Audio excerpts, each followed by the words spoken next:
একদিন এই হাতিটা জঙ্গলের মধ্যে একটা কালারওয়ালা ফল খুঁজে পায়। এরপর সেটার ভেতর থেকে রং বের করে বানরের শরীরে লাগিয়ে দেয়, যার কারণে সেই বানরটাকে একদমই বাঘের মতো মনে হচ্ছিল।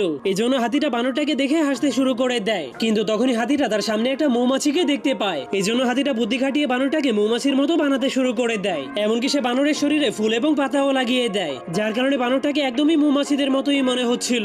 কিন্তু এরপর তারা দুইজন মিলে একটা প্ল্যান বানিয়ে লুকিয়ে লুকিয়ে মৌমাছিদের মৌচাকের উপরে নজর রাখতে শুরু করে দেয়। তখনই বানরটা লুকিয়ে লুকিয়ে একটা মৌমাছির কাছে চলে যায়। এরপর সে দেখতে পায় সেই মৌমাছিটা মধু তৈরি করার জন্য ফুল থেকে রস সংগ্রহ করছে। যা দেখার পর তখনই বানরটার মাথায় একটা আইডিয়া চলে আসে। এই জন্য সে একটা বাটি তৈরি করে সেই বাটির মধ্যে সবগুলো ফুলের রসকে সংগ্রহ করতে শুরু করে দেয়। এরপর বানরটা সেই রসগুলোকে রানী মৌমাছিকে দেওয়ার জন্য গাছের উপরে উঠে যায়। তখন মৌমাছিদের রানী এতগুলো রস দেখার পর অনেক খুশি হয়ে যায়। এই জন্য সে ওই রসগুলোকে নেওয়ার জন্য তার দলের সবাইকে ডেকে আনে। এরপর রানী মৌমাছি বানরটার কাজে অনেক খুশি হয়ে তাকে এক টুকরো মধু উপহার দেয়। তখন বানরটা সেই মধুটাকে দুই টুকরো করে অর্ধেক তার বন্ধু হাতিকে খেতে দেয়, আর অর্ধেকটা